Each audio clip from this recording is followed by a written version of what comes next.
people, sir. What we had to do today with President Trump's order with respect to General Motors, I want to give you a little background on that. We need industrial mobilization to make adequate ventilators, particularly in the very short run, to help the people of New York, Detroit, New Orleans, Chicago, Denver, Seattle, all around this country as this virus bears down. And the ventilators really are the most important thing for patients who become most seriously ill. They are literally the lifeline for people. And I've personally been working with FEMA, and I've been working with HHS and over 10 ventilator companies, making sure we can get what we need as quickly as possible. And virtually every one of those companies has been cooperative, patriotic, moving in Trump time, which is to say as soon as possible, sir. But we did have a problem with GM and Ventec. On the one hand, we had Ford and GE moving forward on a similar kind of project, patriotically moving as fast as possible. Over the last several days, we ran into roadblocks with GM. We cannot afford to lose a single day, particularly over the next 30 to 60 days. So President Trump invoked the Defense Production Act as a way of enhancing and accelerating this mobilization. I salute him for doing so. It's going to make my job so much easier. For the most part, we've had tremendous cooperation from the private sector. Today, sir, was the right day to do it. Thank you, sir. Thank you very much. Thank you, Peter. And good luck. My administration is marshaling the full power of the American government, and we will do that, and that's what we've done, and we will continue to do it until our war is won. Economic, scientific, medical, military, and homeland security, all of this to vanquish the virus. We are working to sign contracts immediately with the major ventilator companies in the country, including GE, Philips, Medtronic, Hamilton, Zoll, RedMed, Hillrom, and Vyaire.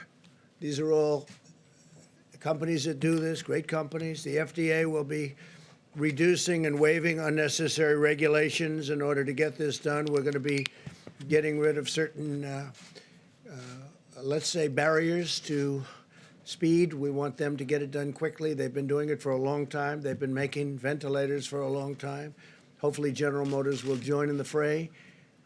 Under the normal condition that you would be, regular times, 29,000 ventilators are distributed in the United States each year. In the next 100 days, well, first of all, we've already delivered thousands of them, but within the next 100 days, we will either make or get in some form over 100,000 additional units. And I guess to put it in other words, in the next 100 days, we'll receive over 3 times the number of ventilators made during a regular year in the United States. And that doesn't include all of the thousands and thousands that we've given to the various states, a lot of them. We delivered thousands, as you know, to New York, and they didn't know they got them.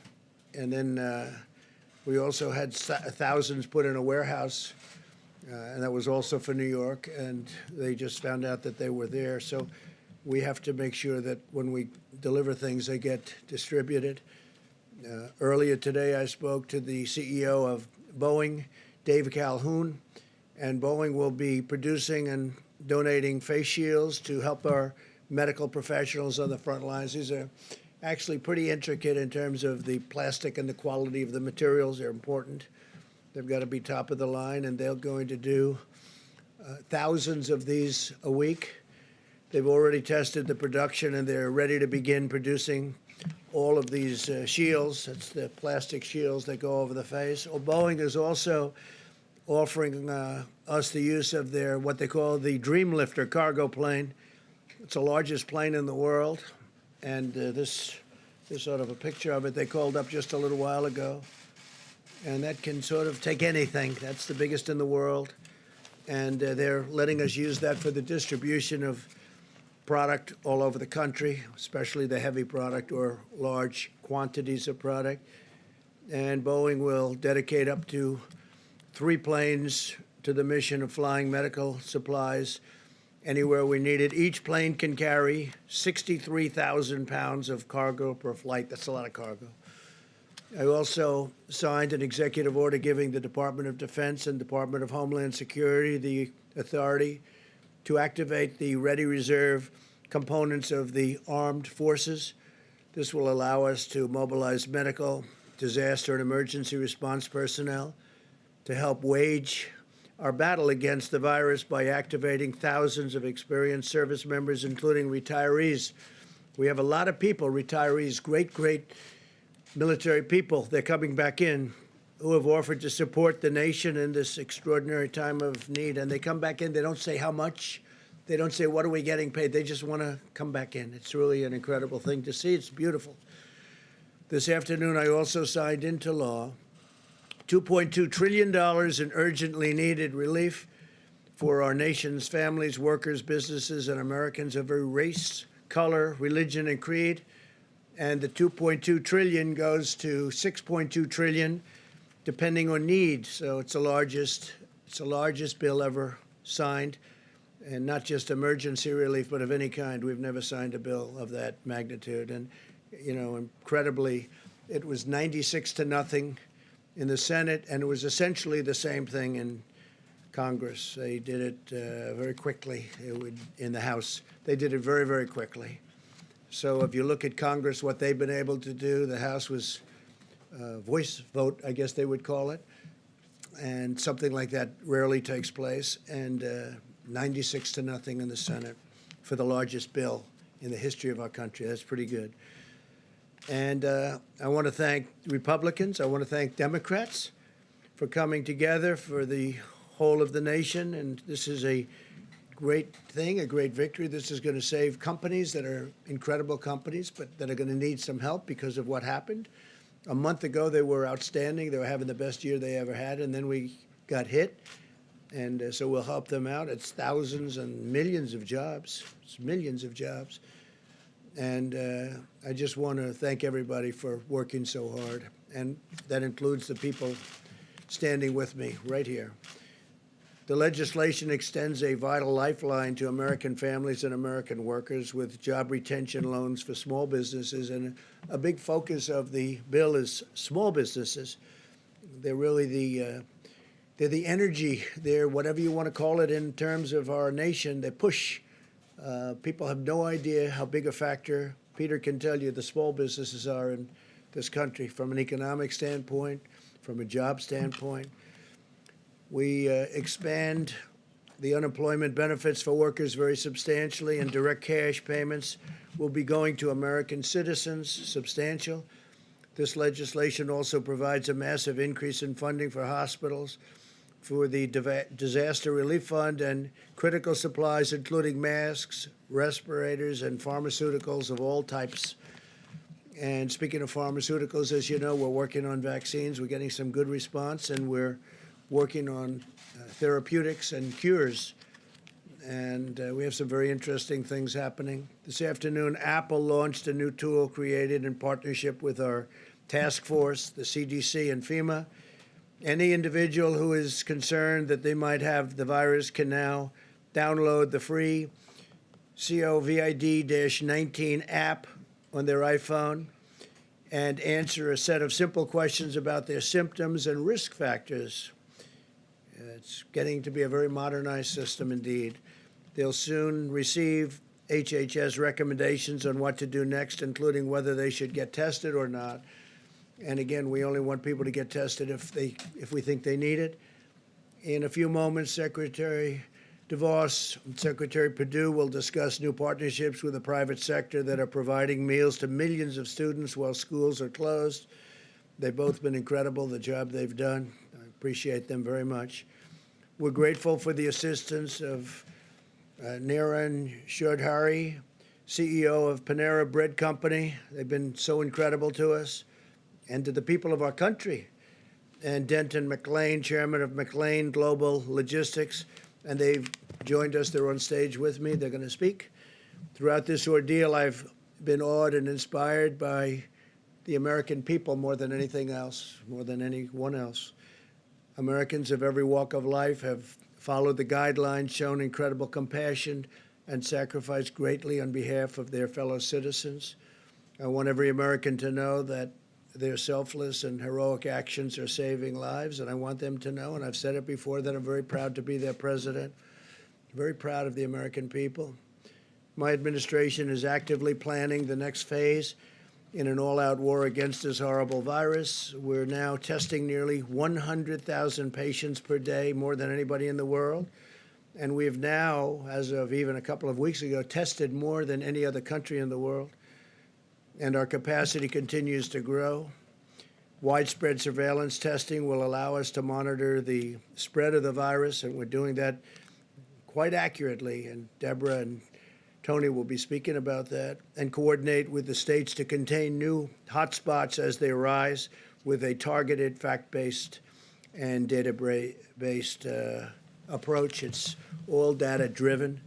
This surveillance testing will soon enable us to publish updated guidelines for state and local leaders. We want every county and region in the country to have the on-the-ground evidence that they need to determine the mitigation measures that are right for them. Each location is different. Some are very, very different. Some are day and night. Some are in great shape and some aren't in great shape. And we'll be able to have very accurate information very shortly. We already have a lot of that information. America is bravely battling this pandemic through cutting-edge science, medical innovation, and rational, deliberate, and determined vigilance. No effort will be spared in winning this war. We're going to win the war. Hopefully, we're going to win soon and with as few lives as possible lost. You see what's going on all over the world. You see the lives. You see Italy. You see Spain. You see all of these countries going through so much, going through such hell. And we're all in very strong communication. I can tell you our professionals are dealing with them every day. Many of the countries. So many countries, but many of the countries we're dealing very directly and closely. And we're going to be in very good shape in terms of certain equipment that's very hard to get, very hard to manufacture, and at the right time we'll be distributing that equipment throughout the world to other countries. Boris Johnson was asking for ventilators today. As you know, he's tested, unfortunately, he's tested positive, and that's a terrible thing. But he's going to be great. I'm sure he's going to be totally great. But they want ventilators. Italy wants ventilators. Spain wants ventilators. Germany wants ventilators. They're all calling for ventilators. Well, we're going to make a lot of ventilators, and we'll take care of our needs, but we're also going to help other countries. So I just want to thank everybody. I want to thank our great American citizens, and a lot of incredible things are happening, really happening, and it's too bad. I was saying before, we had the press conference when we signed. We had a signing ceremony when we signed the largest bill in our history. And I said, think of it, 22 days ago, we had the greatest economy in the world. Everything was going beautifully. The stock market hit an all-time high again for the over 150th time during my presidency. And the world was looking good. And then we got hit by the invisible enemy, and now you have countries all over the world reeling. But we're winning it, and we'll be bigger and better and stronger than we were even before. And we will also have apparatus in place that works. We won't have broken systems. We'll have incredible systems. So if this should happen again, and hopefully it won't, but if a thing like this should happen again, we'll be able to handle it very much more easily. So with that, I'll take a few questions. Steve, please. Tell us a little bit about these negotiations with General Motors. What were they reluctant to do, or was it a debate over cost or profits? Well, it got to be a debate over cost. We don't want to think too much about cost when we're talking about this. This is not cost. I wasn't happy where General Motors built plants in other locations over the years, not so much during my term, but they built a lot of plants in other countries. I won't name the countries, but you can imagine. And so I didn't go into it with a very favorable view. I was extremely unhappy with Lordstown, Ohio, where they left Lordstown, Ohio in the middle of an auto boom because we had 17 car companies coming in, and then they were leaving one plant in Ohio. I love Ohio, and what happens? That became the story. Not that all these plants are moving in, but that you had one plant they were leaving. And frankly, I think that would be a good place to build the ventilators, but we'll see. We'll see how that all works out. But, so I wasn't too thrilled, and then we thought we had a deal for 40,000 ventilators, and all of a sudden it became 6, and then price became a big object.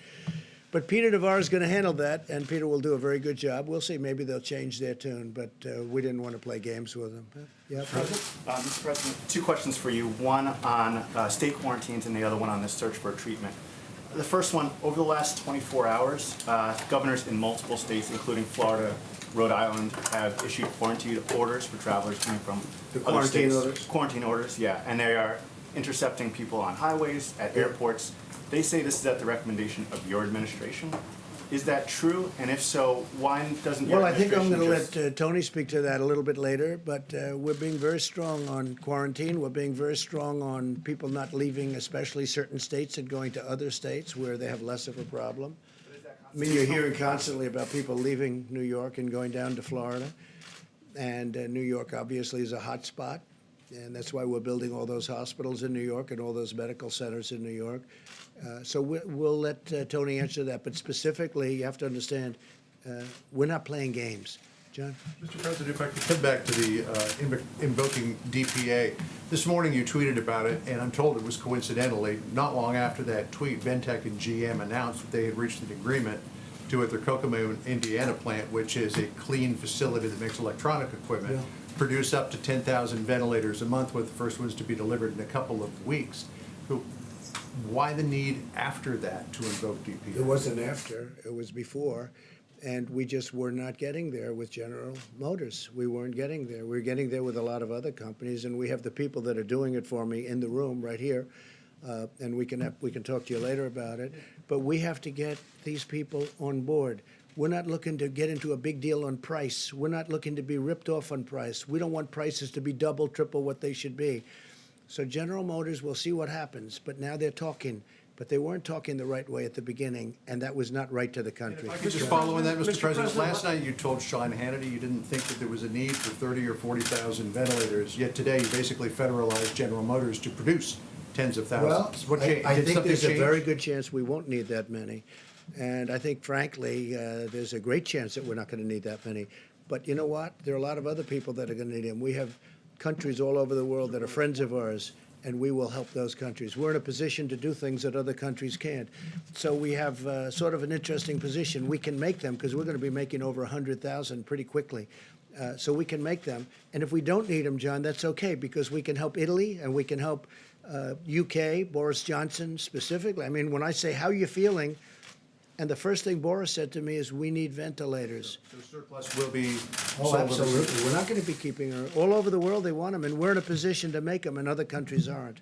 Okay? Mr. President, if I first can follow up on that, Governor Cuomo had said 30 to 40,000 ventilators is what he needed. He based that on the experts that were advising him. What are you basing your assessment that he doesn't need that many on? Well, if you look, and I think you can ask that question best of Deborah, but I think their estimates are high. I hope they're high. They could be extremely high.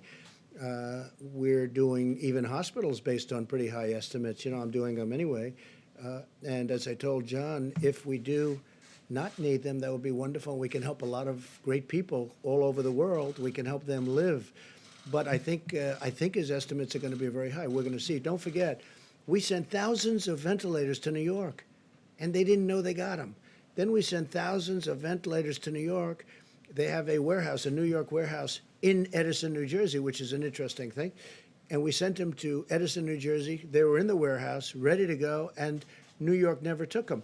So they knew they were there. So we have to get people lined up. But we've given that, and I'm not blaming New York. Look, this is something that's of a magnitude that nobody's ever seen before. But I'll tell you what, the federal government's done a hell of a job. So we sent thousands of ventilators to New York, and they didn't know about it at the time they were complaining. Thousands. We had 2,000, and then 2,000, and then 4,000, and they were going there in large numbers. And then before that, we sent many thousands. We want to have so many that we do have more than we need, because we can send them to other great countries, that have been our friends, and they'll never be able to do it themselves. Yeah, please. Some of the governors are not appreciative of what the federal government's done, and you've suggested that some of these governors are not doing everything they need to do, like that these governors are at fault. Can you be specific? What more in this time of Well, a I think national we've done a emergency great for these job for the governors? state of Washington, and I think the governor, who's a failed presidential candidate, as you know, he leveled out at zero in the polls. He's constantly chirping, and I guess complaining would be a nice way of saying it. We're building hospitals. We've done a great job for the state of Washington. Michigan, all she does is she has no idea what's going on, and all she does is say, "Oh, it's the federal government's fault." And we've taken such great care of Michigan. You know the care we've taken of New Jersey. I think if you ask Governor Murphy of New Jersey, how are we doing? I think he'd say great. I think he's a Democrat. Governor Cuomo has really said we're really doing a great job. And I saw the news conference where he was thanking the people from FEMA, the people from Army Corps of Engineers this morning. I mean, they built a hospital like in 3.5 days. And it's a big hospital in the Javits Center. And they're building medical facilities in different parts of New York. And Governor Cuomo's been appreciative. But, you know, a couple of people aren't. We have done a hell of a job. The federal government has really stepped up. What I'm asking is, what more specifically do you want the governor of Washington? All I want them to do, very simple, I want them to be appreciative. I don't want them to say things that aren't true. I want them to be appreciative.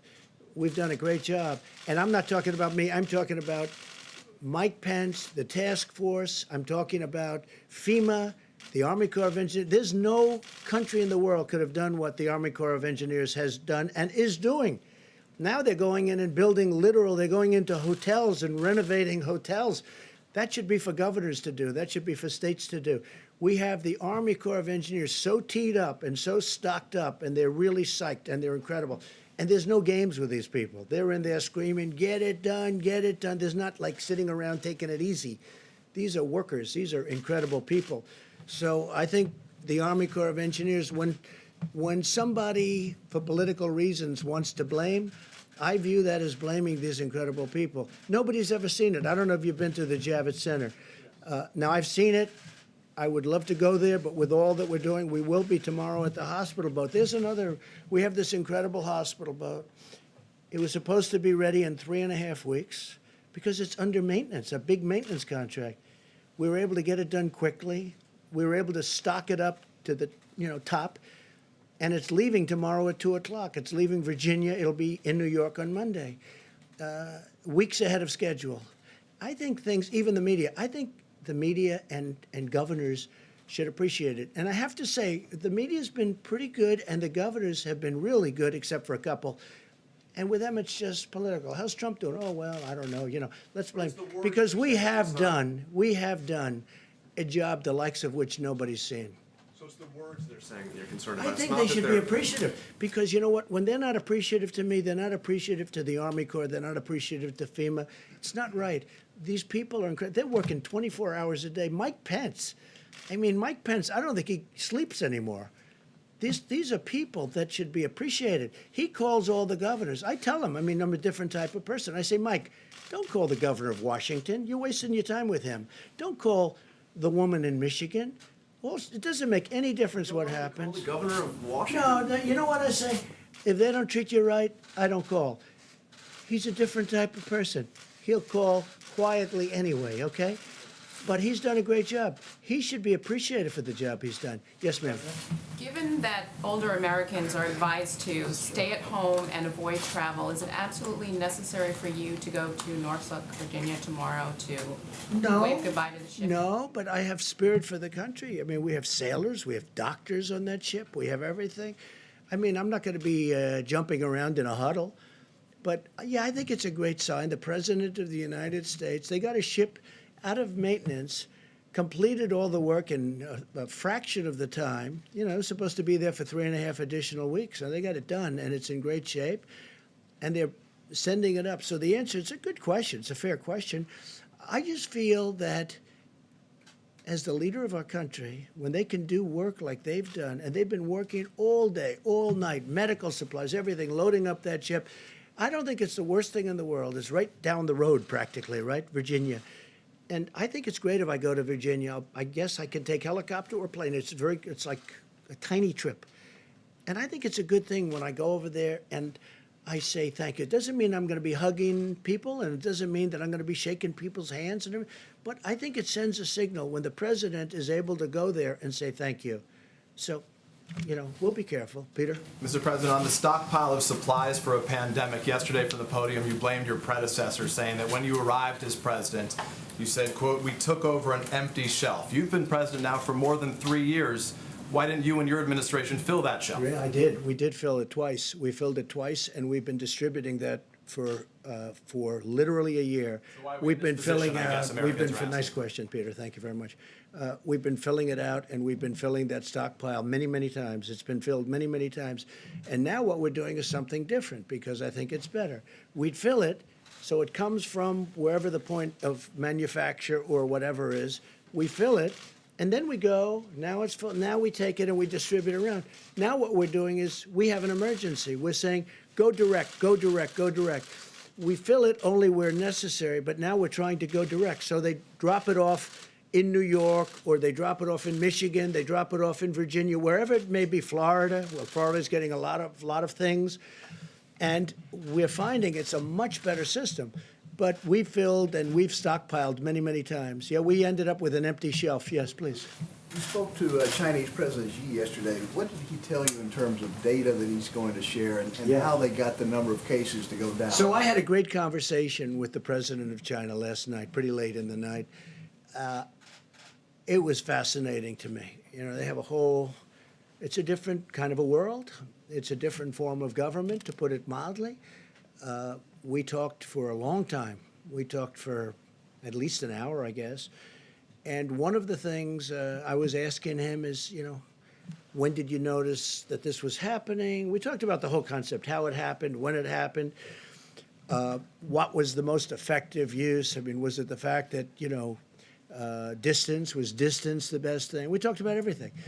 And he's gotten and developed, because they're ahead of us from the standpoint of time. It happened there actually long before it happened here. By the way, it would have happened here a lot sooner had we not kept those people out, the Chinese people coming over to the country, had we not kept them out. But we talked about it because he's had additional experience of having been much earlier. And he's developed some incredible theories, and all of that information is coming over here. A lot of it's already come. The data, we call it data. And we're going to learn a lot from what the Chinese went through. Our relationship with China is very good. We also talked about the trade agreement, but I must tell you, this whole invisible enemy has taken over the world. Nobody cares about trade. Nobody cares about anything. You want to talk about trade, they immediately get back to this. So we really did. We talked about trade. They're starting to buy very heavily from the farmers under the agreement, under the trade deal that we just signed. But honestly, me, all of us, everybody's talking. You turn on television, you read the papers, it's all about this. And you know what? It probably should be mostly about this. It's hard to talk about, hey, how you doing with buying from the farmers? They have started very, very large buying, as you probably have read. But what we really focused on was this.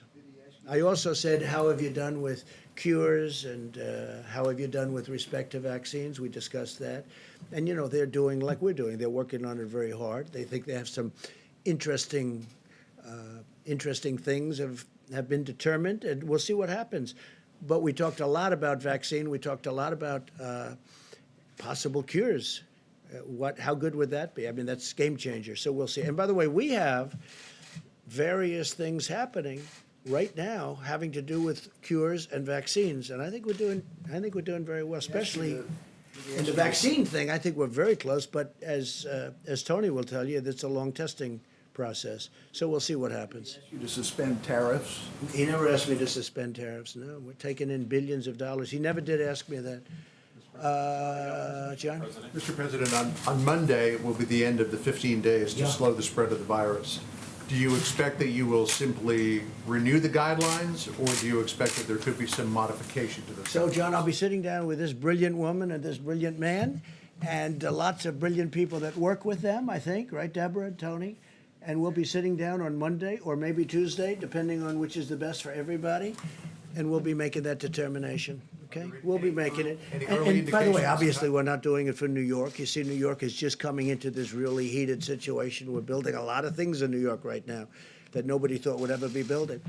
A lot of things are happening in New York, so obviously, but we are talking about possibly other parts of the country which really aren't affected to any major degree, or maybe we won't do that because maybe at the advice of a lot of very talented people that do this for a living, they won't want to do that. They won't want to expose anything. They want to do it all at one time. These are the kind of things we'll be talking about.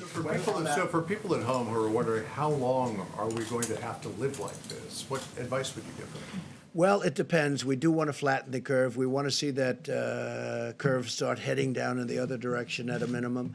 And we really have to talk about areas of the country that have not been affected or certainly have had a very small effect. And we'll see. I certainly want to get it open as soon as possible. I don't want it to be long, but we also want it to open safe. Otherwise, what did we do? So could it be months? I hope not. I hope it's going to be sooner. I hope it disappears faster than that. I really think that the people of our country have done a great job. Last night I was watching, and I'm looking down Madison Avenue and Fifth Avenue. John, there were no people in the street.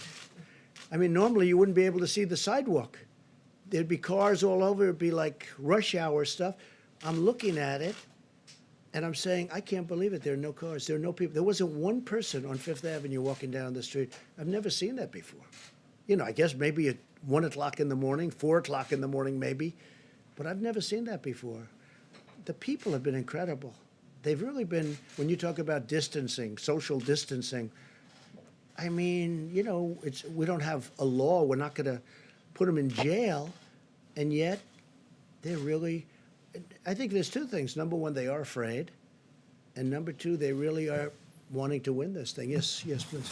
I wanted to ask you about United Airlines said today that they're worried that there's not enough money for them in the $2.2 trillion bill that you just signed, and that at the end of the sort of aid period, which would be the end of September, where the restrictions on layoffs come off, that they could be seeing significant layoffs. Sure. And so I was wondering what your reaction to that was, and what the administration might do to prevent So, yeah, sort sure. of It's a good question. We have brilliant people. We have a tremendous amount of money.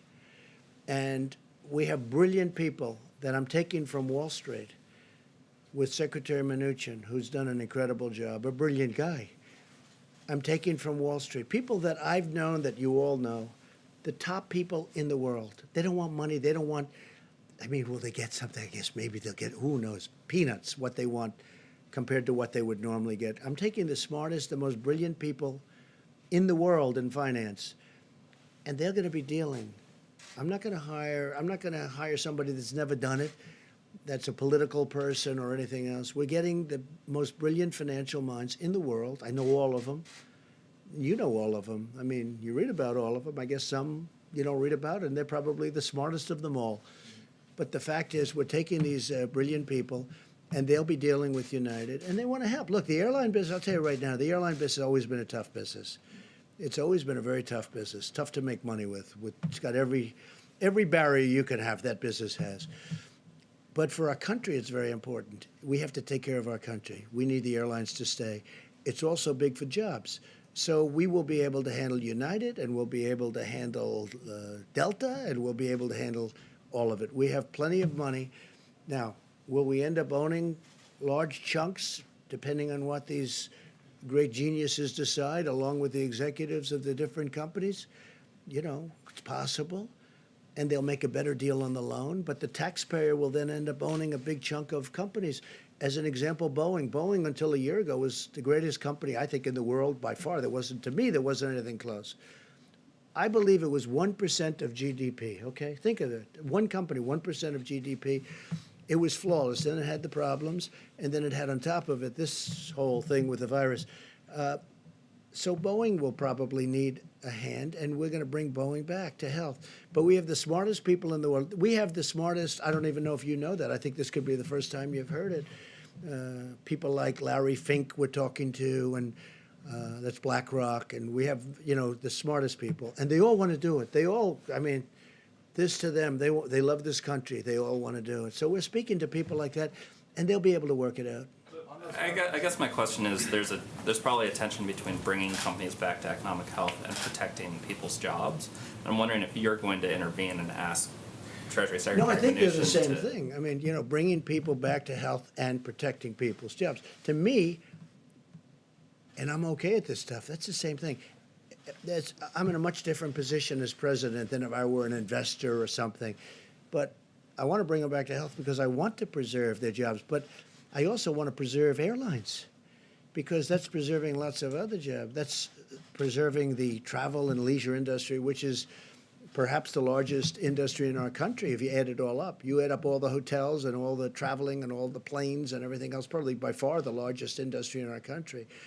So saving the airlines is very important. And the airlines were all doing well. The airlines were doing record business a month before this today, let's say. Even 22 days to be exact, right? When we first started seeing some real signs of problems. They were at record levels. Last year they had a record year, the biggest in the history of the airlines. Everybody was doing well. I mean, I was presiding over the most successful economy in the history of the world. And now we're going to have to rebuild it. And I think we're going to have an absolute incredible fourth quarter. Maybe it's slightly after that, to be honest. But it's going to be in that time period.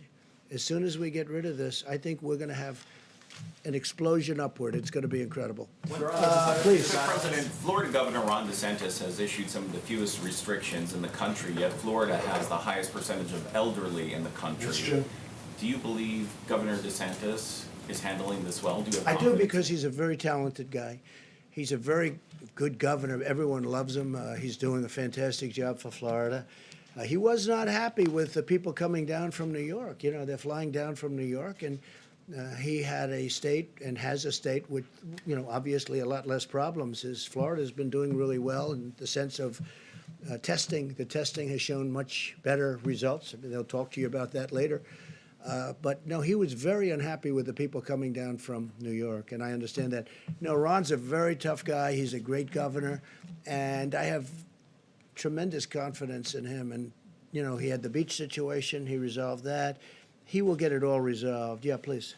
I have two questions, Mr. President. First, yesterday in your letter to the governors, you said that you want to categorize certain counties of high risk, medium risk, and low risk. Practically speaking, how are you going to enforce that? How can you stop people from You have high to go risk, louder. for example? You have to speak louder. Sorry. How are you going to stop people from going from high risk areas to low risk areas? In your letters to the governors. We have some very, very strong restrictions, but you're right. I don't like it. So we're seeing how it works. The data is coming in on Monday and Tuesday, and we're going to see how it looks. But, can we go to a tougher level? We can, but that causes other problems. We're going to see, and we'll be reporting back very shortly after my meetings with Tony, Deborah, and others that we're going to be meeting, and our vice president. We're going to be reporting back to the media, okay? Please, corner. Thank you. Hi, Mr. President. Owen Jensen with EWTN News. Yes. Millions of school kids across the country are home, including my own, bored, restless, learning a little bit online, but it's better in the classroom. You know that. Yeah. And my kids, they're crawling the walls and climbing the walls, and my wife is about to lose it. Right. So many of them are watching right now. What would you say to those kids right now? Elementary school, middle school, high school. What would you tell them right now who are watching from home? I would say that you are a citizen of the greatest country anywhere in the world. And we were attacked like nothing that's happened possibly since 1917, many, many years ago. We were attacked. And we're winning the battle, and we're going to win the war, and it's not going to take, hopefully, that much longer. But we have to win the war. And I would say that they have a duty to sit back, watch, behave, wash their hands, stay in the apartment with mom and dad. They look like they're lucky to have you as a father. And just learn from it. But, the young people have been tremendous. Some of them are very happy not to go to school. You understand that. Perhaps yours, perhaps not. But we have literally had no problem. But again, they should just sit back and be very proud of our country because we're doing it for them. Ultimately, we're doing it for them more than anything else, if you think about it. The other thing that's nice, and the one thing that has come out, and I learned this, again, it was reaffirmed by President Xi, last night in my conversation. The young people are really, it's an incredible phenomenon, but they are attacked, successfully attacked, to a much lesser extent by this pandemic, by this disease, whatever they want to call it. You can call it a germ, you can call it a flu, you can call it a virus. You know, you can call it many different names. I'm not sure anybody even knows what it is. But the children do very well. It's almost the younger they are, the better they do. I guess the immune system is, sadly for some of us, their immune system is stronger. But actually, I'm very happy about that. But they have been attacked, for instance, the Spanish flu. And if you look at the H1N1, the spine, if you take a look at the swine flu, which was, as you know, not so long ago, that attacked very strongly young children, kids, middle-aged people, everyone.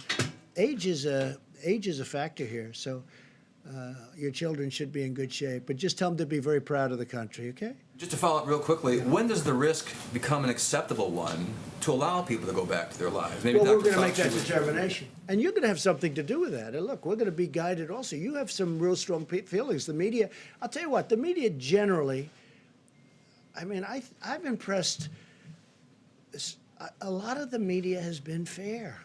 I'm not used to fair treatment in the media. I don't know. I don't know how to handle it. But the media has really been, overall, I think the media has been pretty fair. Some not. I mean, I could tell you who, but what's the point? But the media has really been fair. I mean, they view this as that we're all in a problem together, and we're going to win. We're going to win. Please. Yes, thank you, President Trump. New York is currently the epicenter of the outbreak in the U.S. with about half of the cases. Yeah. Yesterday, Kellyanne Conway laid a lot of the blame for that on the mayor, pointing out that he told people to go about life as normal and he resisted closing schools and businesses. I'm wondering if you agree, and also if I could ask you your thoughts on the stimulus bill preventing aid to your businesses. Do you think that's fair, and what are your thoughts on that? Well, that's not happening. I mean, I think they wrote us out, and that's all right. But that's not happening. As far as the mayor of New York, I'll be honest, I didn't know him well. He and I are obviously opposite persuasions, and we would go at it, but we didn't, I don't know if we ever spoke other than to maybe say hello a couple of times. I did down at the Memorial, World Trade Center Memorial once a long time ago. So I've spoken to him a lot, Mayor de Blasio, and we've really had incredibly productive discussions. I've gotten him a lot of people. We've gotten him a medical center. He's asked for, at Elmhurst, I know Elmhurst Hospital very well. I mean, that was an area of Queens that I grew up in. And boy, you talk about an epicenter. That's really the epicenter of the epicenter. That's really something. We talked about it because that was, you know, very close to where I grew up. And you know, knowing it, being so familiar with it, it's incredible to see where they have the trucks. I don't have to go into great detail, the refrigerated trucks coming up, and I've never seen anything like it. I've spoken with Mayor de Blasio a lot in the last week. We've helped him, I think, a lot. And I've really gotten to like him. I get along with him very well. Now, he wants us to do certain things, and we've produced. I mean, today I spoke to him with the Secretary of Defense, Esper, and we had a great conversation, and we're helping him get some of the things he needs. I don't have to go into great detail, but he's very happy about what we were able to do for him today. And he's like us. He's working very hard. But I can't say anything bad about Mayor de Blasio. I mean, my relationship with him over the last couple of weeks has been excellent, and we've done a good job for him too. Yeah. On the governors? Please. There's been a lot of talk about ventilators and PPE and that kind of thing, but what about hospital capacity? And are you prepared for the stories So we're that are doing going that. to Great come question. We're increasing capacities. when hospitals can't? Right. We're actually adding on through the Army Corps of Engineers. This is a big job, and we're doing it in many states, not just New York and California. By the way, Gavin Newsom's been terrific, I have to tell you, the governor of California. We're getting along really well. We're working hard for him. As you know, the hospital ship, the other hospital ship, and they are incredible, that just arrived in Los Angeles, fully stocked. But Gavin Newsom has been really good, and so many of the governors have been good. And these are governors that I've been fighting with about different things for a long time, the forest fires in his case, and the border, and all sorts of things. And here we are, getting along very well. So, and I appreciate his nice words. I really do. I really appreciate it. And the people with me appreciate it. Do you have another question? Well, I was gonna say, on the issue of hospital capacity Yeah. and beds and So, being able to yeah, treat good- people and good not question. have them die because they can't have a hospital. Yeah, well, I mean, look, we just started this, we were just notified, and some of the governors have asked us to build hospitals through extensions, through portable hospitals, through things, and, normally this, in all fairness, this is done normally through local government. We don't go into cities and expand a hospital that's existing, but we're doing it now because we really are equipped to do it. We have incredible people, and we're expanding hospitals. We're building many portable hospitals, not only Javits Center, where you have 4, plus you have 4 medical centers, but we're doing it in New Jersey, Governor Murphy. We're doing it in other states. We're doing it in California. We're doing some in the state of Washington, despite the fact that I'm not appreciative of the way the governor speaks. We're doing it in a lot of different locations, and we're doing a lot of expansions. We're also taking over buildings, and the city will go in, or the state usually will go in, take over a building, and we go in and equip it and make it so that it's now hospital functioning. They call it hospital functioning. We're doing a lot of that. Again, this is normally done by governors and then give it to the city to do. You bring it into the point. But we're doing a lot of that, and they're doing a great job, mostly done by the Army Corps of Engineers and FEMA. Couple questions on those governors. You and your team obviously have had classified briefings on the pandemic, I assume, for a while now. Were the governors included in those briefings that you would have got in January and February? When That I did you don't warn know. the governors, as you That would I have had don't- the information first? Yeah, well, they say I had classified briefings a long time ago, which wasn't true, but we've had briefings, and as I know it, the governors have also had many briefings by the federal I guess, to government. tell them this thing was coming. This was a. Oh, I think a we bullet knew. train. I think we knew for a while. But if you take a look, I was the first one to say to China, and I have great respect for China. I will tell you that. But I was the first one when they had the problem to say you can't come in.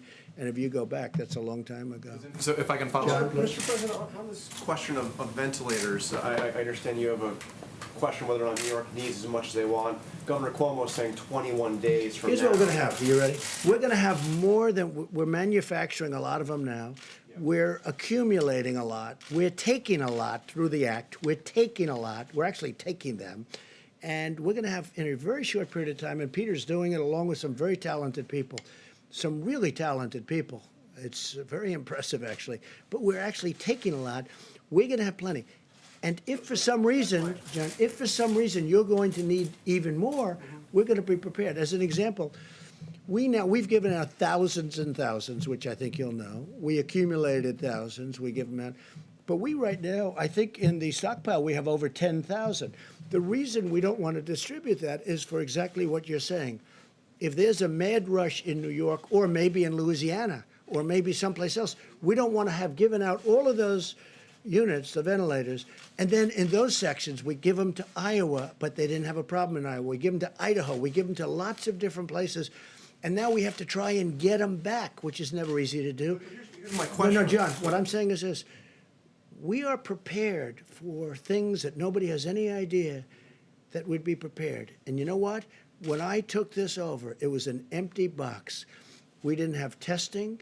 We didn't have anything. We had a broken system there. We had a broken system with stockpiling. We had a lot of broken systems. And I'm not just blaming President Obama. You go long before that. But in all fairness to all of the former presidents, none of them ever thought a thing like this could happen. But we have right now 10,000 ventilators in stockpile. We are ready to go with those ventilators. What we don't want is where we distribute the ventilators like we did in New York and they didn't need them or they didn't know or they didn't use them. If we need them in New York, we're going to have plenty. Now, we're getting a lot of ventilators in the next short period of time. A lot of ventilators are coming in the next short period of time. We're manufacturing. We went to all of the companies. I read their names. We went to all of those companies. They are going to go, I would say, round the clock, Peter. Is that right? They're going round the clock. Is 100 days fast enough, like you said? Is that fast enough to get 100,000? Because some of these Let's people put need it it in this 3 way. weeks. Let's put it this way. We've distributed thousands and thousands already. Normally, these would be bought by states, just so you understand. Normally, these would be bought by governors. They were, I don't want to say unprepared, but nobody was prepared for this.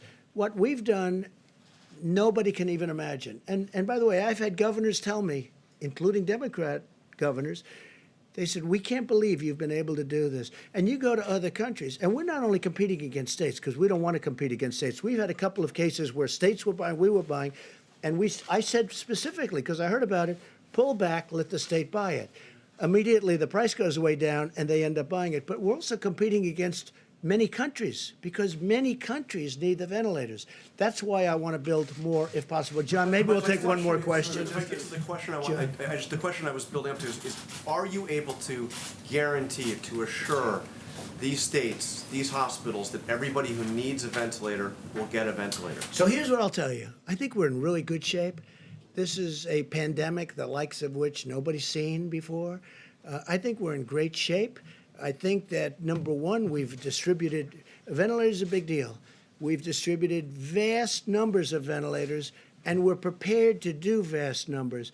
I think we're in great shape. I hope that's the case. I hope that we're going to have leftovers so we can help other people, other countries. Everybody who needs one will be able to get a ventilator. Look, don't be a cutie pie, okay? You It's know, a everyone who fundamental needs one. question. Nobody's ever done what we've done. Nobody's done anything like we've been able to do. And everything I took over was a mess. It was a broken country in so many ways other than this. We had a bad testing system. We had a bad stockpile system. We had nothing in the stockpile system. So I wouldn't tell me what being a wise guy. Go ahead. Mr. President, you signed a bill today the size of which could choke an entire herd of horses.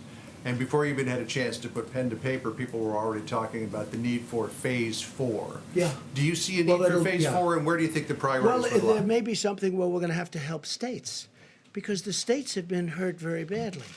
And the beautiful thing about our country is 6.2 trillion, because it is 2.2 plus 4. It's $6.2 trillion, and we can handle that easily because of who we are, what we are. It's our money. We are the ones. It's our currency. We can handle it, and we can handle. I watched Jerome Powell the other day, and he did a good job. He said, "We'll do whatever we have to do." John, we have to do whatever we have to do. Where do you see the priorities being? The priority is life and safety, and then the economy. Life and safety. Does the Easter goal stick? It seems like earlier we'll in the week you see. said we love No. Easter, but now it seems like it We'll could see. be longer. A lot of things We're can. heading into a long weekend. Yeah. What do you tell those folks who think they're going to have to wait this out for a while? I tell them if it's your life, then it's your safety. And if we need more time, they're not going to have a problem waiting it out. It's life, it's safety, and it's our country. But we have to take care of people. At the same time, we want to get them out. They want to get out. Our country was built on that. But we have to make sure it's safe, and everyone knows that. Okay, one more question, please. Has your thinking changed over the last Mr. 30 President, days, sir? thank you. Go ahead. Both the World Health Organization as recently as today and your own health officials have said that any treatments that we use for coronavirus should be scientifically demonstrated to be effective. But at the same time, you've said that chloroquine, as an example, could be used as a cure very soon. So is the WHO and your health officials wrong on this point? Are they? So hydroxychloroquine, which is supposed to be the better of the two, seems to have some good backing. We're going to see. Look, Governor Cuomo, we've given him 10,000 units. It's a lot. And they're testing it. It's a malaria drug. It's also a drug for arthritis. And it's phenomenal for those two things, as you probably know, especially for malaria. But we're going to find out soon. I hope it works. There are signs that it could be doing well. They are testing 10,000 units. It's a lot. And I tell you what, I want to thank the FDA because they approved it immediately. Based on the fact that it was already out for a different purpose, they approved it immediately. So, look, hydroxychloroquine is a very powerful drug for certain things. And it's a very successful drug. there's reason to believe that it could be successful here. Now, the reason I disagree with you, and I think Tony would disagree with me, but the reason I disagree with you is that we have a pandemic. We have people dying now. If we're going to go into labs and test all of this for a long time, we can test it on people right now who are in serious trouble, who are dying. If it works, we've done a great thing. If it doesn't work, you know, we tried. But this is not something that's going to kill people. So we can go in and we can test, or we can take our time. When I was with the FDA, you know, they indicated that, well, we'll start working on it right away, and it could take a year. I said, what do you mean a year? We have to have it tonight. If we don't have it tonight, I want to test it immediately because it's on the market in a different form. So we know that. So from a safety standpoint, at least, we know that. But you're talking about giving it to people who in many cases are dying. So we want to do it the way. This is sort of like right to try. We got right to try approved. For 44 years or more, they couldn't get it approved. We have the best labs, the best doctors, they couldn't get it. I got it approved. Now, if somebody's terminally ill, and if we think we have something that's going to work, we can actually use it. They can use it. And I'll tell you what, you ought to do, when this is over, you got to do a story on that, because we have had some tremendous results. Just before you go, could I ask you something that just popped on Wall Street Journal? It says, headline, the Trump administration plans to suspend the collection of import tariffs for 3 months, according to administration officials. True or not true? It's not even talk to me about it. Just more fake news, John. Look, not even talk to me. They're talking about, the only one I've heard that from, like as an example, China pays 25% interest on $250 billion worth of product that they send in. That's a lot. Everybody keeps saying, oh, are you going to suspend the tariffs? Well, the answer is no, but President Xi never even brought it up last night. It wasn't even discussed. It's fake news. Tell the Wall Street Journal. You know, the Wall Street Journal does a lot of fake news, too. It's pretty amazing. So I want to leave you by just saying I want to thank you for being here. I want to thank the American public and all of the people that have helped so much. And we're going to give the podium to Vice President Pence, who has been incredible. And if he's tired and if he's not answering questions like he should, we have a great reason, because he hasn't slept in about 4 weeks. But I want to thank him because he has dedicated, I mean, he is a dedicated person long before this, but the job he's done has been fantastic. So I want to thank Mike, all the people on the task force, and FEMA, and Army Corps, everybody. You've been fantastic. Thank you all very much. Thank you, Mr. President. Mr. President. Thank you. Thank you.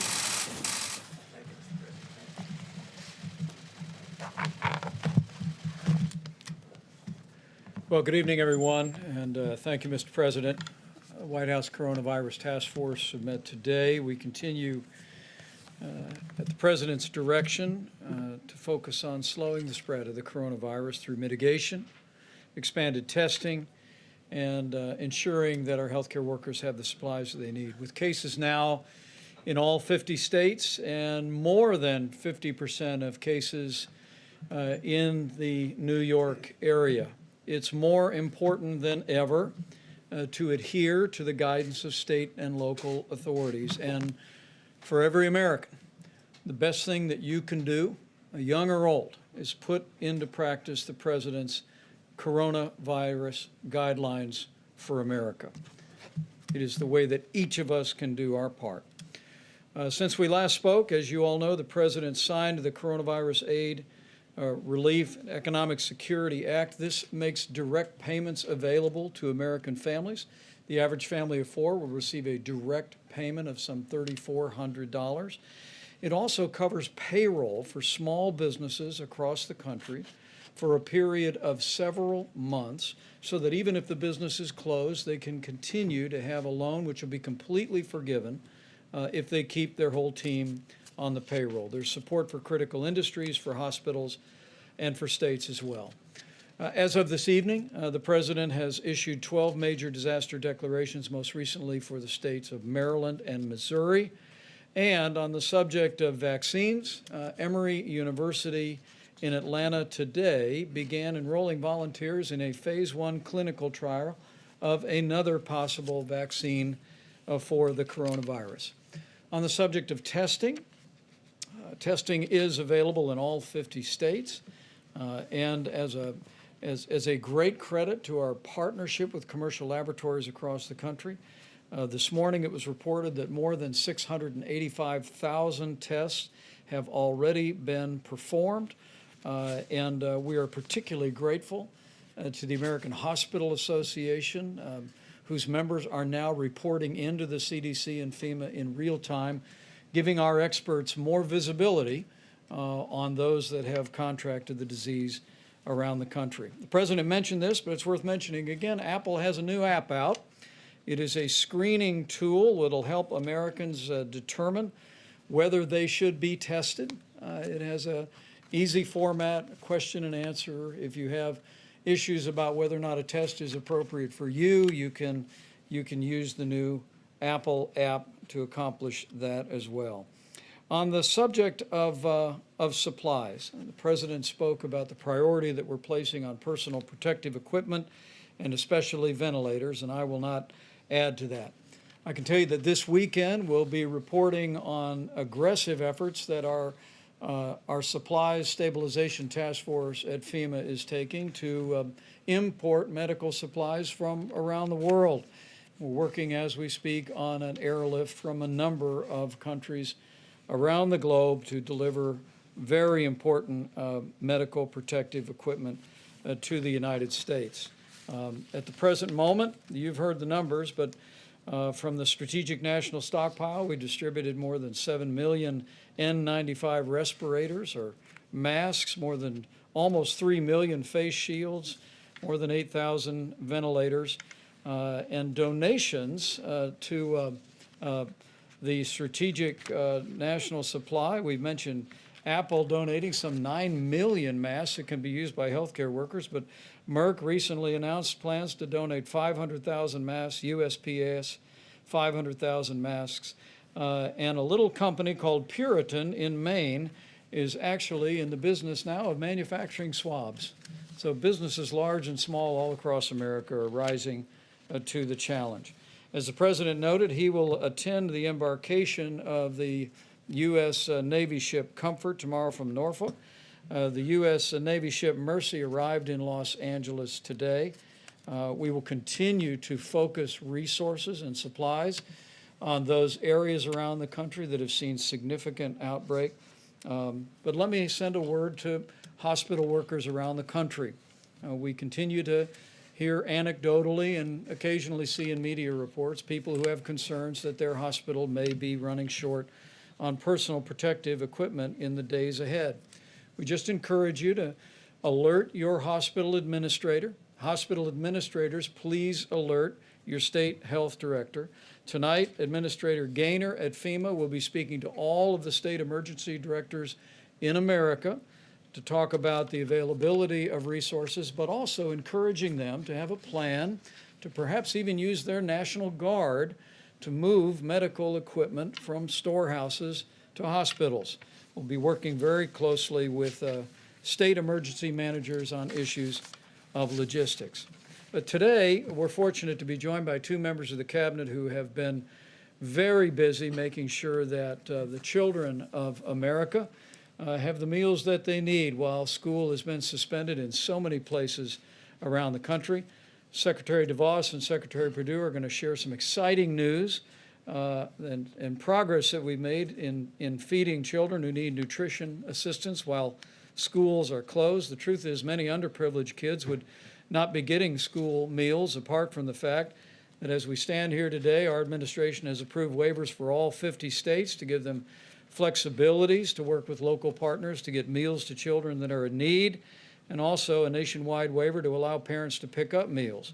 But what's most exciting today, as our two cabinet secretaries will reflect, we have private sector partners, a few of whom are with us today, who are helping us speed important meals to children and to families around the country. You'll hear in a few moments from the chairman of McLean Global Logistics and also the CEO of Panera Bread about the work that they are both doing to literally deliver millions of meals to American families.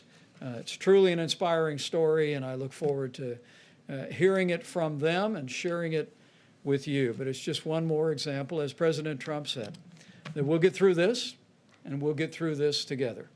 not only a whole of federal government approach, working with all of our state partners, working with healthcare authorities at the local level, but also working with businesses that have been willing to step up and stand at the point of the need and be there for the most vulnerable and help us meet the needs of our children and of our families. And on behalf of the President and a grateful nation, we thank you. Madam Secretary. Thank you so much, Mr. Vice President. And I just want to begin by thanking President Trump for his clear-eyed leadership during these challenging times for our country and for our world. And Vice President Pence, for your tremendous leadership of the task force and for truly making a difference that's certainly true for America's students and teachers as well. Most of them, as Owen said a moment ago, experiencing unprecedented disruptions in learning and in their lives. I want each of them to know that President Trump and his administration are taking decisive action to keep them safe and healthy so they can continue learning. We must rise to the challenge of educating all children from all walks of life who all of a sudden are in many, many different learning environments, and they're counting on all of us to find solutions. I'm really pleased to be here today for the announcement of another terrific solution initiated under the President's leadership. Secretary Perdue is going to share details of this public-private partnership, but before that, I'd like to provide a few additional comments and talk about the work that the Department of Education has been doing on behalf of students, parents, and teachers during this national emergency. My team and I are in contact daily with governors, state school chiefs, college presidents, superintendents, and local education leaders. We are quickly responding to their needs so they can do the next right thing for their students. Most governors have decided to close some or all schools in their states for a period of time. As a result, students may not be able to take federally mandated standardized tests this spring. And the President took action to make sure they didn't have to.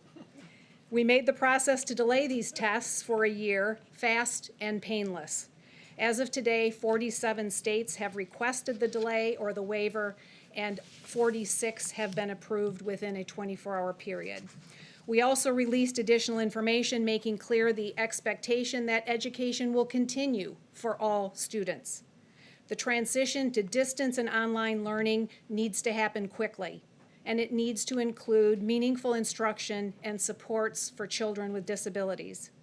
Learning should not stop or be denied because schools fear federal regulators or fear doing something different. Distance learning is happening. States like New Hampshire and Florida have implemented phased and tiered approaches to meet the needs of students in their states. Other schools and states are implementing creative approaches and working through practical realities to help students continue learning. In remote Colorado mountain towns without internet connectivity, teachers are putting weekly learning packets together, and they're holding office hours by phone to help their students when they're stuck. South Carolina is deploying 3,000 buses with mobile Wi-Fi hotspots to help kids in remote areas access learning that way. This national emergency gives all of us an opportunity to come together to educate all students out of principle. It's simply not an acceptable option to educate none of them out of fear. So we stand ready to assist educators and their students. We're compiling all of the tools we have produced, along with the great resources that states are offering to help keep learning going. There are already many existing online learning platforms, and many states were already offering a robust menu of courses virtually. We will be adding that information to our website on an ongoing basis, and that site is ed.gov/coronavirus. We're using every tool possible to extend flexibility to states and communities. This includes funding flexibility. Where we don't have the latitude, we're working with Congress on solutions. One area is providing direct financial support to students, families, and teachers. We will propose Congress provide microgrants to help students continue to learn. These would be focused toward the most disadvantaged students in our states or communities where their school system has simply shut down. I've always believed education funding should be tied to students, not systems, and that necessity has never been more evident. We'll also support microgrants to teachers to help them pivot to supporting all of their students in a different environment than they've been used to. We know they are dealing with an unprecedented situation, but it's been truly inspiring to hear story after story of teachers rising to the occasion and meeting the unique needs of each of their students. Ultimately, we know everyone's grappling with the challenge of keeping students safe and healthy while also building capacity for remote learning. It's an important moment to realize that learning can and does happen anywhere and everywhere. I think of the Texas dad who started a daily webinar interviewing friends and acquaintances in wildly different careers and helping students understand what it takes to work in that chosen career. Or the history teacher in Virginia who connects with his students through a live stream every morning. I think of the art teacher in Tennessee who's broadcasting her lessons over social media, or of Second Lady Karen Pence, who prepares packages of art materials and projects for her students to pick up with their school lunches. Or the principal in Alabama, who's going online daily, giving morning announcements, leading the Pledge of Allegiance, and a moment of silence. And I think of the many schools that have distributed laptops and tablets to students who don't have them so they can continue learning over video conference, and the ones that just don't have that option currently, like the remote Colorado towns. Joy Hoffmeister, the school chief in Oklahoma, may have put this best. She told me, "School isn't a building. It's students, teachers, and families working together to advance learning." She's right, and that's our shared mission. Let me also touch very briefly on how we're supporting students pursuing higher education.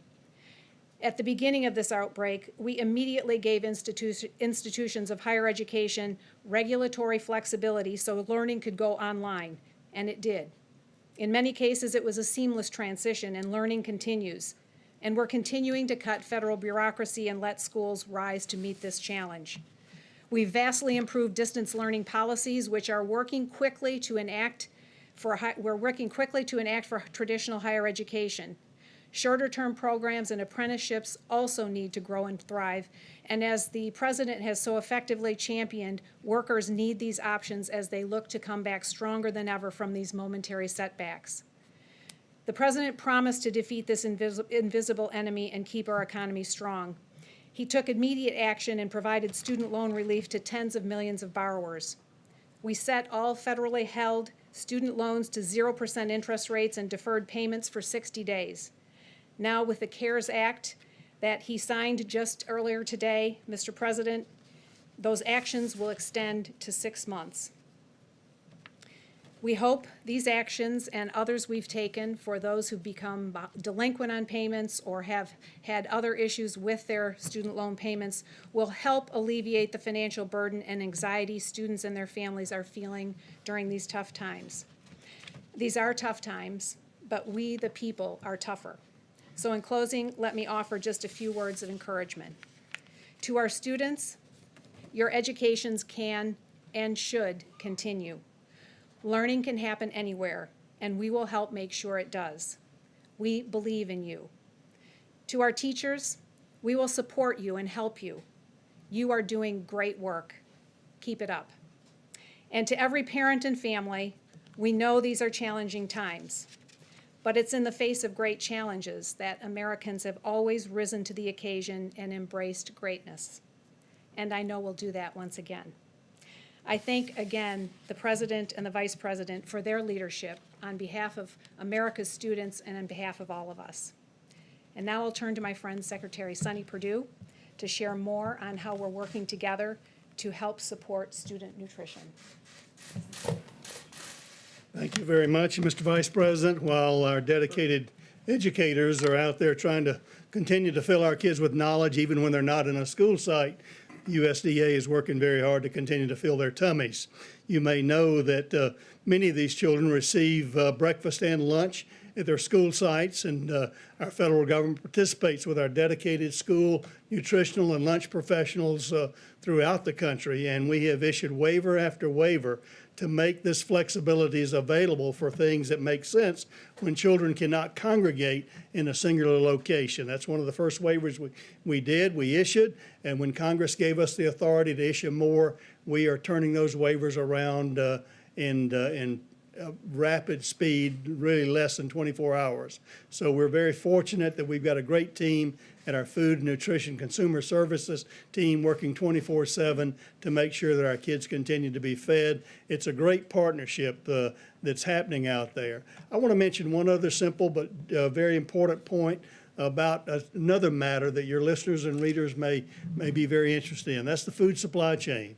USDA obviously is intimately involved in the food supply chain. We've worked with all those producers, even the ones who provide equipment and materials for our farmers and cattlemen and producers out there to make sure they have what they need. They're part of the critical and essential workforce there to continue. And the good news is those folks are staying on the job.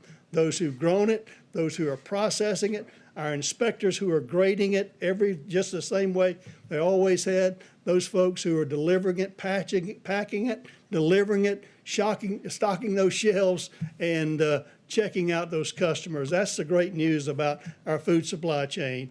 And it's a great American story. Mr. Vice President, under your leadership, the President's leadership, this is that whole of America approach. Federal government can't do it all, but we got great partners out there in the food supply chain, as well as our food nutrition services and our partners in our school nutrition services doing a great job to continue to get these meals to kids there. Two of our private sector partners are here with us today. I'd like for them to tell their story because it's a great story.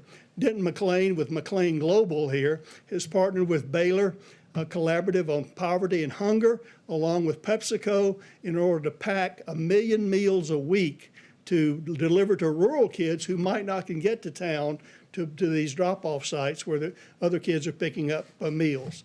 And again, Niran Chaudhry, Niran Chaudhry of Panera Bread, CEO of Panera Bread. Their company is also participating in Columbus, Ohio, with the Children Hunger Alliance there to deliver food meals that meet the regulations of USDA under flexible conditions there to get food meals there. And Panera's looking to expand that to nationwide as well. So, Denton, why don't you come and tell us your story? Thank you very much.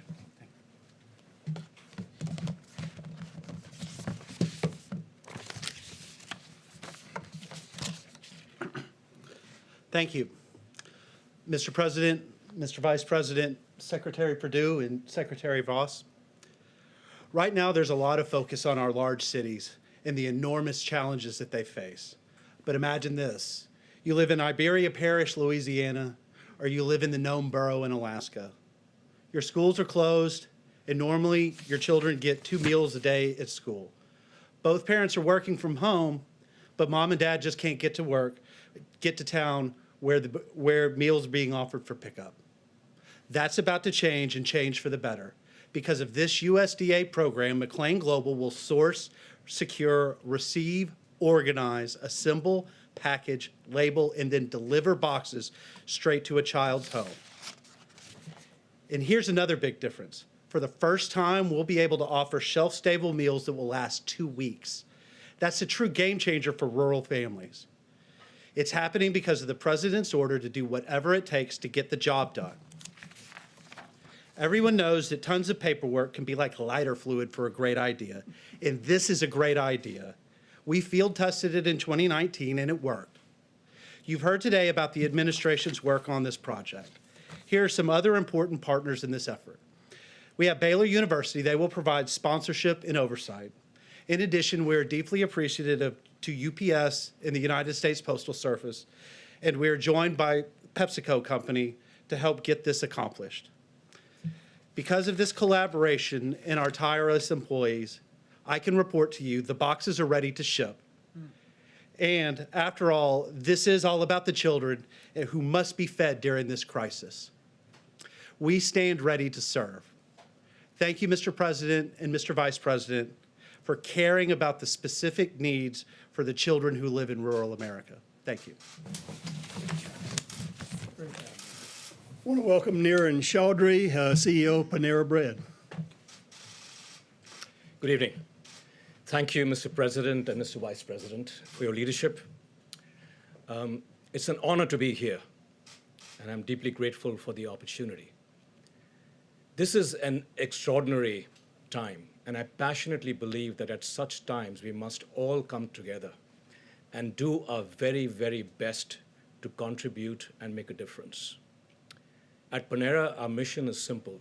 It is about ensuring that good food is accessible to everyone, especially those who are the most vulnerable, such as children, and especially at a time like this. And we are absolutely determined to make a difference in this regard.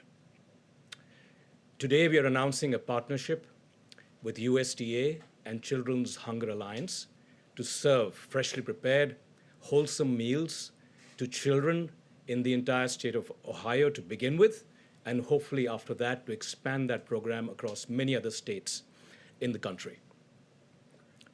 I do believe that the human experience, indeed life, is all about having resilience in the face of adversity and also having the tenacity to just keep going,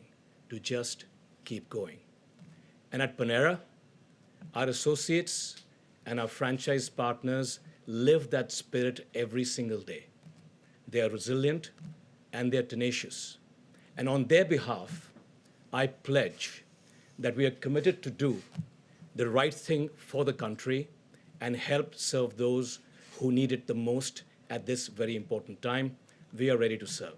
Thank you very much. Outstanding. Thank you so much.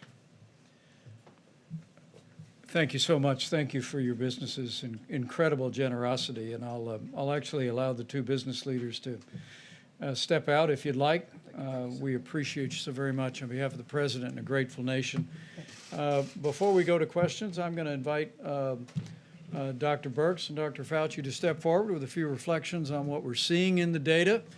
And as you all are aware, over the next several days, our team will be assembling recommendations for the President to give further guidance to the American people, to states around the country, and they can both share with you the importance of ongoing efforts of mitigation by every American, the need to support what state and local leaders guidance is to every American community, but also as Dr. Birx continues to work carefully with the modeling, analyzing the data, she'll reflect on the progress we've made in that.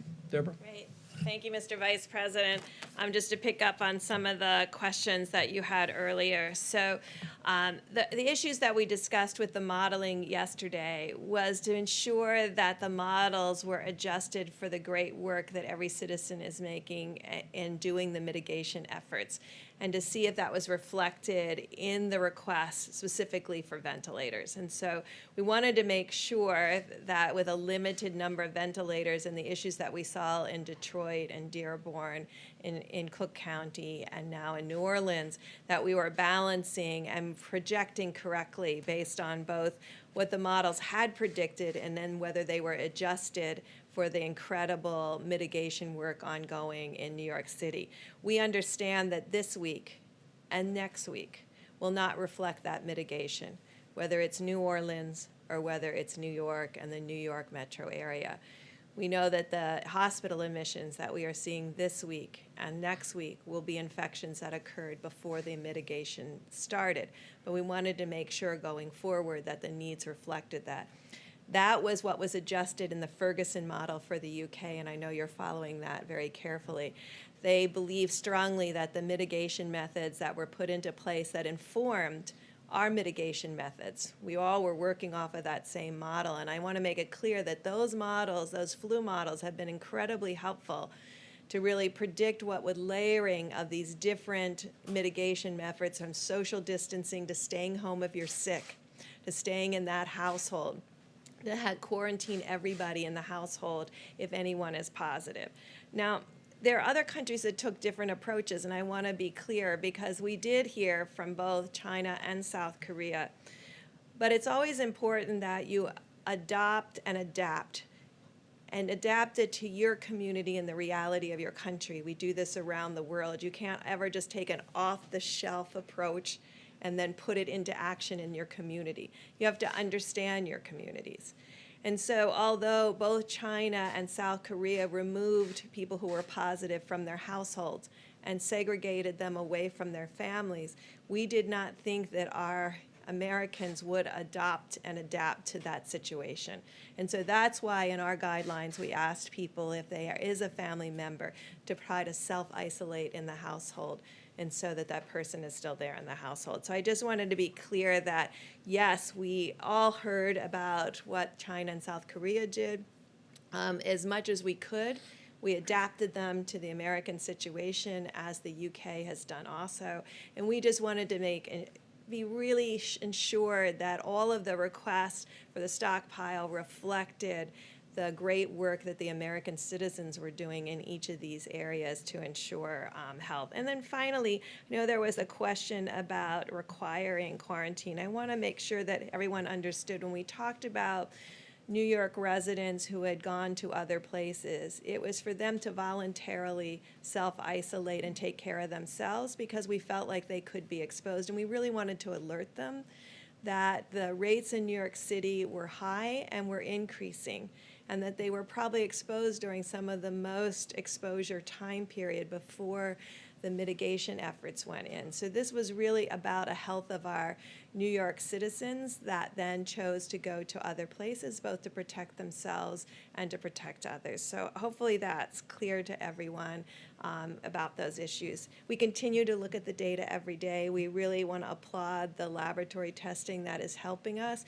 It will help us very much when we can get full surveillance up in many of our communities and surveillance around those most vulnerable, particularly in nursing homes and long-term care facilities, so that we can more rapidly test both the workers and the occupants in those communities. Thank you.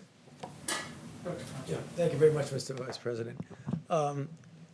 Today, just a few hours ago, I had the opportunity to get on a telephone call with the people who are on the front lines, the people who are actually in the ICUs or in the hospitals from all of the areas that are being hardly hit, including New York. And I'm not a supply person. I'm a physician, a scientist, and I do vaccines and I do drugs, but I am a member of the task force, and I do take very seriously the responsibility that we have to those individuals to get them the material that they need. We've heard discussions about this, ventilators, personal protective equipment, masks, and things like that. They are doing an amazing job up there, and I just want to have a message to them, which I told them over the phone, that as a member of the task force with my colleagues here, we're going to do everything we can to make sure that they get everything they need at the time that they need that, because they are doing an amazing job up there, and I salute them. Thank you. Great. We'll take a few questions. John, just do a quick one to Dr. Burks. Yes, please. I asked you, I think it was about 8 or 9 days ago, about the data from all these tests, and you had suggested that there would soon be a website where we would see all the data. Are we closer to that? When do you expect that? Do you have any data to give us tonight? Because as far as I can tell, this has not been publicly released yet. Yeah, no, thank you. I've learned as Tony has described, we've learned that when a community is educated, we all do better together. And so it's important to get that information out when we start talking about where the virus is, what the % positives are, and really inform communities so that they can make decisions, so that people can take protective measures for themselves and for their families. And I find that it's important, yes, for us to have the data, but it's equally important for the state and local governments as well as the communities. We are still, because we worked very hard to get it into the first bill, but it was changed to state and local labs, and obviously 95% of all the tests are being done in the commercial labs. So in this recent bill that was just approved, it is mandated that all commercial labs need to report. And so you'll have that data when we get the data comprehensively from all the commercial labs. Well, it was passed today, so hopefully we'll expect it tomorrow. Guys, only one more question. Dr. Fauci? About the guidelines, if I can, Dr. Burks or Dr. Fauci, whomever, what is the testing standard here? Are you going to need to test people who are well or only people who are symptomatic? Obviously, let's say in Omaha, 10 people walk into a hospital, 5 come in, they're all tested positive, 5 go home, they may still be positive. What is your standard in order to make these recommendations? So I'm glad you asked, because the important thing about testing, it only tells you if you're positive or negative that day. You could become positive the next day. And so testing should be used intentionally as a surveillance tool or a diagnostic tool. And I think what we're going to work on over the weekend is to weave together both a testing strategy for surveillance, which you have brought up in that key point, while maintaining a strong testing for diagnosis, because our first obligation is still to ensure that patients get diagnosed, both so that the personal protective equipment for those who are negative doesn't have to be utilized, but also to give those patients the opportunity to have optimal care. And I think Dr. Fauci mentioned this a few minutes ago. The things we have learned over the last just 3 months was a lot of information about how best to ventilate patients. I think that has been shared across communities and across clinicians around the globe. We never previously had an experience where a lot of people had to be ventilated prone.